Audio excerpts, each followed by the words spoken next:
Ça, je trouve ça beau, tu vois. Genre, t'y crois le truc, tellement t'y crois, tu le fais, quoi. C'est dingue, je vous jure, il y a des trucs que je peux pas vous dire. J'ai vu et j'ai entendu des choses.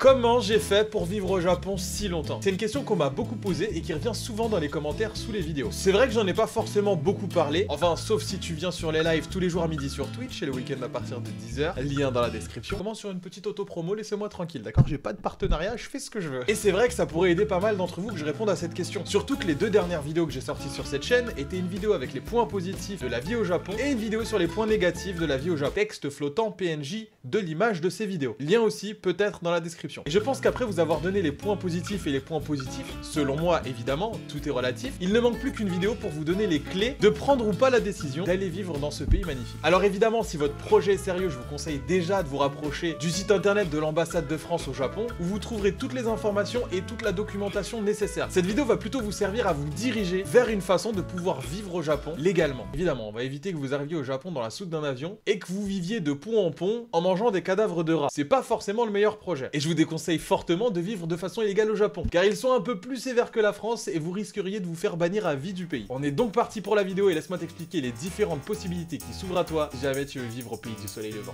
C'est parti.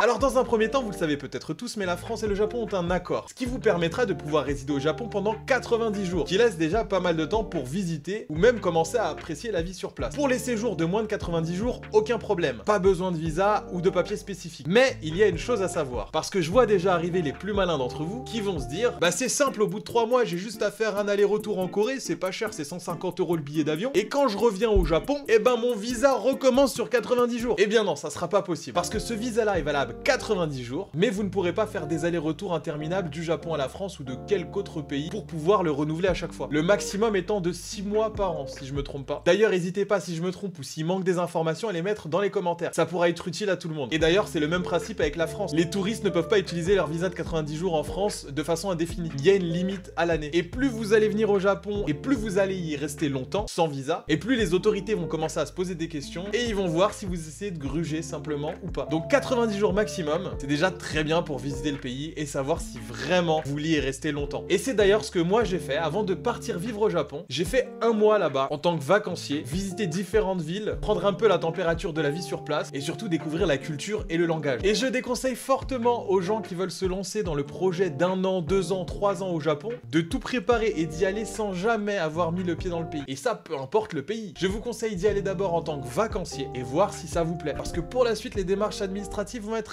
un peu plus lourdes si jamais vous voulez séjourner plus de 90 jours. Et pour un maximum d'1 an, un des visas les plus simples à obtenir si vous avez moins de 30 ans révolus, c'est le Working Holiday Visa. Je crois qu'avant ça s'appelait le PVT. Chicken.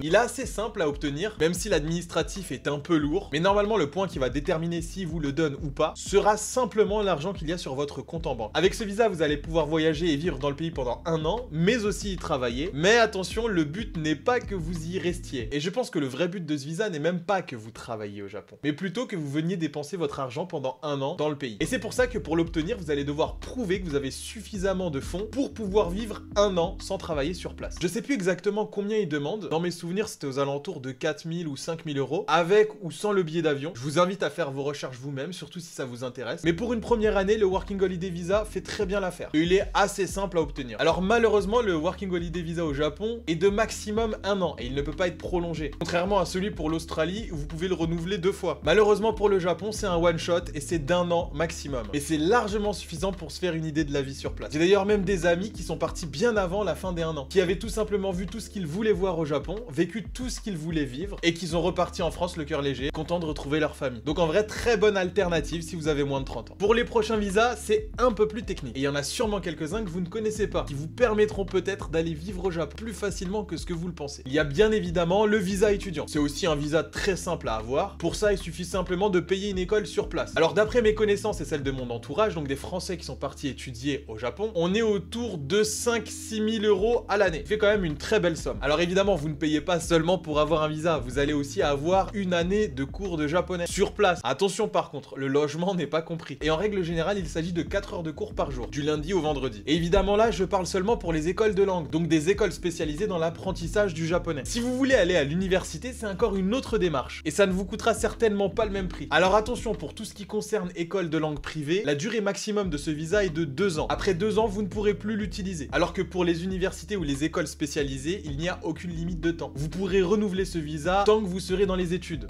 Tant que vous aurez de l'argent à dépenser dans une école. On va pas se mentir, c'est pas donné. Et en règle générale, si tu as déjà passé 1 an au Japon avec un Working Holiday Visa ou même 90 jours avec le visa touriste, à l'étape d'après, si tu veux t'installer au Japon, c'est de connaître un minimum la langue. Donc obligatoirement, tu vas forcément passer par une école de langue qui va te permettre d'avoir un visa pour un maximum de 2 ans, si tu as les moyens. Alors certains vont me dire que c'est cher, et oui, c'est vrai que c'est très cher, mais si on se lance dans le projet d'aller vivre dans un pays étranger, on se prépare un minimum à l'avance. Moi personnellement, avant d'aller au Japon, j'ai économisé pendant 5 ans, sans compter mes jobs étudiants. Et tous les étés, au lieu de partir en vacances, eh bien je m'occupais des enfants dans les centres aérés, les colonies de vacances, et j'ai même fait des campings. Eh oui, quand on a un projet, faut savoir faire des sacrifices. Mais si jamais les études c'est pas votre truc, et que vous avez quand même envie de tenter l'aventure, et que malheureusement vous avez plus de 30 ans, donc impossibilité d'avoir le visa Working Holiday, il y a d'autres astuces. Le visa travail. Beaucoup de gens sur place au Japon essayent de l'obtenir. Et ça crée énormément de jalousie. C'est quelque chose que j'ai remarqué avec les Français sur place au Japon, c'est qu'il y a beaucoup de jalousie. Comment tu fais pour rester au Japon? Pourquoi moi j'ai pas eu le visa? Je suis sûr que tu connais quelqu'un qui t'a aidé à faire... Alors qu'en vrai c'est très simple, il suffit simplement de répondre aux critères pour avoir un visa. Mais beaucoup de gens développent de la jalousie car ils n'arrivent pas à avoir les visas qu'ils désirent. Il faut avoir des compétences qui justifient la nécessité d'avoir un visa. Par exemple, vous allez devoir être spécialiste des sciences humaines ou ingénieur. Pour ça, il va vous falloir un bac+5. Ou alors qu'une entreprise française vous ait muté au Japon. Et je pense le plus simple parce qu'elle va tout prendre en charge. Et si jamais vous n'avez pas de bac+5, vous pouvez toujours avoir un visa de travail en étant main d'œuvre qualifiée. Comme par exemple cuisinier. En gros, des compétences spécifiques que les Japonais n'ont pas forcément et qu'ils ont besoin de faire venir de l'étranger. Cuisine française, éleveur de poules, fabricant de fromage. En gros, si vous pouvez justifier d'une compétence que vous avez développée en France et qui n'est pas développée sur le sol japonais, vous pouvez toujours demander un visa de travail pour importer votre compétence. Toujours dans les visas de travail, il y a une autre solution. Créez votre entreprise au Japon. Alors croyez-moi, c'est pas la plus facile. Et évidemment, pour qu'on vous donne ce visa, va falloir justifier que votre entreprise fonctionne et rapporte des sous chaque année. Parce qu'évidemment, si votre société n'est pas lucrative, vous n'allez pas payer d'impôts au Japon et du coup, il n'y a aucun bénéfice pour eux à vous donner un visa. Donc créer une entreprise, faire de l'argent, payer les impôts, payer ses taxes au Japon va vous permettre, oui, d'avoir le visa entrepreneur. D'ailleurs, petit trick que certaines personnes ne connaissent pas sur le visa de travail, vous allez pouvoir vous auto-sponsoriser. Je vous ai parlé du visa de travail qui était en général sponsorisé par d'autres entreprises. Imaginons Monsieur Tanaka qui a une entreprise dans le développement web. Il va vous recruter et il va faire les démarches nécessaires pour que vous ayez le visa de travail. Mais vous allez pouvoir le faire aussi. Si jamais vous êtes développeur web freelance au Japon et que vous arrivez à faire 200 000 yens par mois, qui est l'équivalent je crois de 1500 €, vous allez pouvoir vous auto-financer votre visa. J'ai un ami qui donnait des cours de français au Japon et qui en plus travaillait dans un restaurant français et il arrivait à gagner plus de 200 000 yens par mois, donc plus de 1500 € et il a pu s'auto-financer son visa lui-même sans avoir une entreprise derrière. C'est vrai que les visas de travail sont pas faciles à avoir, simplement parce que les Japonais préfèrent utiliser la main d'œuvre sur place et franchement je trouve ça normal, donne du travail aux Japonais avant tout, mais si vous rentrez dans certaines catégories, vous pouvez en avoir un vous aussi. Bon, on arrive à une partie un peu plus secrète, la partie que les gens ne connaissent pas forcément. Il y a des possibilités pour avoir un visa au Japon, sans passer par le visa de travail, sans passer par le visa touriste. D'ailleurs je vous l'ai pas dit, mais je crois que le visa touriste on peut en avoir un aussi pour 1 an maximum, mais on n'aura pas le droit de travailler sur place. Sans passer par le Working Holiday, c'est des visas qui existent mais que peu de gens connaissent. Premièrement, il y a le visa pour activité culturelle. Il est possible d'avoir un visa pour le Japon simplement en pratiquant une activité culturelle. Ça peut être les arts martiaux, ça peut être la musique ou la danse, en justifiant l'apprentissage d'une activité culturelle japonaise. Si je dis pas de bêtises, il me semble que vous êtes sponsorisé par le club dans lequel vous faites votre apprentissage, mais ça n'a pas l'air très compliqué pour avoir ce type de visa. Par contre, attention, il ne me semble pas que vous puissiez travailler avec. Ensuite, il y a un type de visa encore moins connu, le visa religieux. Et ça, je l'ai appris par hasard en rencontrant une personne de confession musulmane à Tokyo, qui m'avait expliqué qu'il avait eu son visa car il aidait au bon fonctionnement de la mosquée de Tokyo. Et effectivement, ce visa existe et il fait même partie de la catégorie des visas de travail. Alors, je me suis pas spécialement renseigné dessus et si ça vous intéresse, bah Google est votre ami, je suis sûr que vous trouverez beaucoup d'informations. Mais il est possible de vivre au Japon juste grâce à votre foi. Ça, je trouve ça beau, tu vois. Genre, t'y crois le truc, tellement t'y crois, tu le fais, quoi.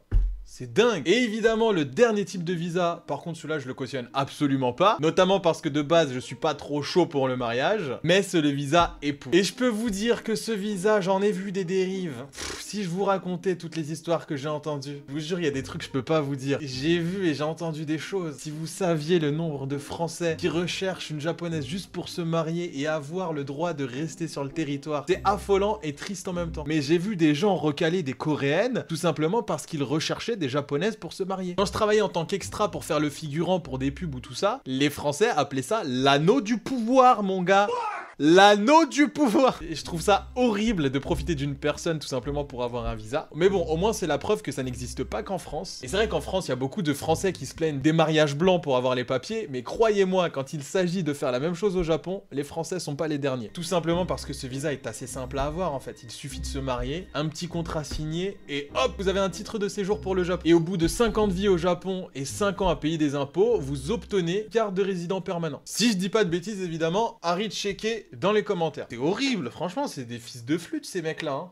Ils ont aucune race, hein. Et je sais qu'en disant ça, certains d'entre vous vont se dire que c'est la meilleure solution. Mais croyez-moi, c'est pas la meilleure solution. J'ai entendu tellement d'histoires de Français qui ont eu des problèmes avec leur épouse, parce que de base, ils ont fait ça pour une raison de merde, qui est avoir le visa, qui ensuite se sont retrouvés à la rue, virés de la maison, parce qu'évidemment, ces gens-là vivent comme des parasites et vivent sur le dos de leur femme. Ou alors, la japonaise part avec les enfants, et ça, elle en a totalement le droit, et vous ne reverrez plus jamais vos enfants. Puis ensuite, demande de pension, et vous allez être obligé de donner une pension tous les mois. Et de l'autre côté, on a aussi les Françaises qui font la même chose pour avoir un visa, qui trouvent un Japonais, qui se mettent en couple, et au bout d'un moment, qui se rendent compte que la différence culturelle est assez forte, surtout dans le milieu du couple. Et puis ça se passe très mal, et ensuite, faut retrouver un visa. Et quand ça fait des années que tu vis dans le pays et que t'as besoin d'un autre visa, et tu ressautes sur le premier venu pour pouvoir récupérer ton visa de mariage. Et c'est un enchaînement de mauvaises décisions. Et ça, je l'ai vu énormément. Et franchement, je comprends pas, parce qu'avec tous les visas que je vous ai listés précédemment, il y a largement le choix et la possibilité d'en avoir un de façon propre. Et si je devais vous donner un dernier conseil, ça serait premièrement 90 jours de vacances, ensuite working holiday, vous avez moins de 30 ans, puis école de langue 1 ou 2 ans selon votre besoin, et malheureusement au bout de 3 ans, si vous n'avez pas trouvé de travail ou de situation stable au Japon, bah je vous conseille tout simplement de revenir en France. C'est cool aussi la France. Mais tout ce que je vous souhaite, c'est que vous arriviez à vivre vos rêves, que ce soit de trouver un travail au Japon, d'étudier au Japon, de voyager là-bas puis de revenir en France, ou même si vous voulez trouver une femme ou un mari japonais, j'espère que vous arriverez à atteindre vos objectifs. En tout cas, j'espère avoir pu vous aider et vous montrer que c'était pas si compliqué que ça. Continuez à vous battre pour ce que vous voulez et on se retrouve très bientôt pour une nouvelle vidéo.